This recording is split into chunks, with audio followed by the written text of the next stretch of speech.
మాట్లాడాల్సిందిగా కోరుకుంటున్నాను. అందరికీ నమస్కారం అండి. నాకు మాట్లాడేది రాదు, అందుకే రాసుకొని వచ్చిన. చూసుకోండి. ఈరోజు మీ ముందుకు రావడానికి కారణం సినిమా గురించి మాట్లాడడానికి మాత్రమే కాదు, ఒక ప్రొడ్యూసర్గా, ఒక వ్యక్తిగా నా మనసులో ఉన్న కొన్ని భావాలను మీతో పంచుకోవడం కోసం. సినిమా అనేది బయట నుంచి చూస్తే 2 గంటలు వినోదంలో అనిపించవచ్చు, కానీ ఆ 2 గంటల వెనుక కొన్నిసార్లు సంవత్సరాల కష్టం ఉంటుంది. అంతేనా? ఎంతోమంది టెక్నీషియన్లు, ఆర్టిస్టులు మనసు పెట్టి ఒక కళను నిజం చేస్తారు. నేను కూడా అదే నమ్మకంతో ఈ సినిమాను ప్రారంభించాను.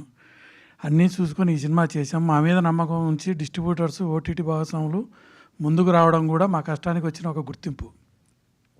అయితే సినిమా రిలీజ్ అయిన వెంటనే కొన్ని రివ్యూలు చూసి కొంచెం బాధ కలిగింది. సినిమా చూసిన తర్వాత అభిప్రాయం చెప్పడం ఒక విషయం, కానీ ప్రేక్షకులు థియేటర్స్కి వెళ్ళే ముందు నుంచే ఒక నెగటివ్ ఫీలింగ్ క్రియేట్ అవ్వడం మరో విషయం.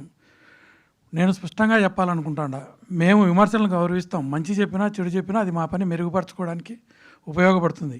కానీ ఆ విమర్శలు నిర్మాణాత్మకంగా ఉండాలి. ఒక సినిమా మీద ముందుగానే నెగిటివ్ ఇంపాక్ట్ క్రియేట్ చేయకుండా ఉండాలి. ఒక సినిమా విజయం లేదా అపజయం అది పూర్తిగా ప్రేక్షకుల నిర్ణయం కావాలి. వారు చూసి ఫీల్ అయ్యి వారి అభిప్రాయం చెప్పాలి. అది నిజమైన ఫీడ్బ్యాక్.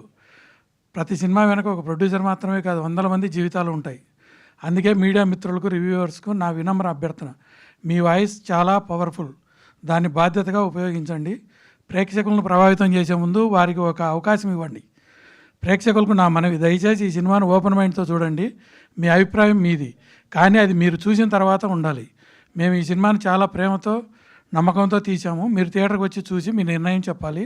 అదే మా కోరిక. మీ అందరి సపోర్ట్ కోసం ఎదురు చూస్తుంటాం. Thank you. Thank you so much sir. And now I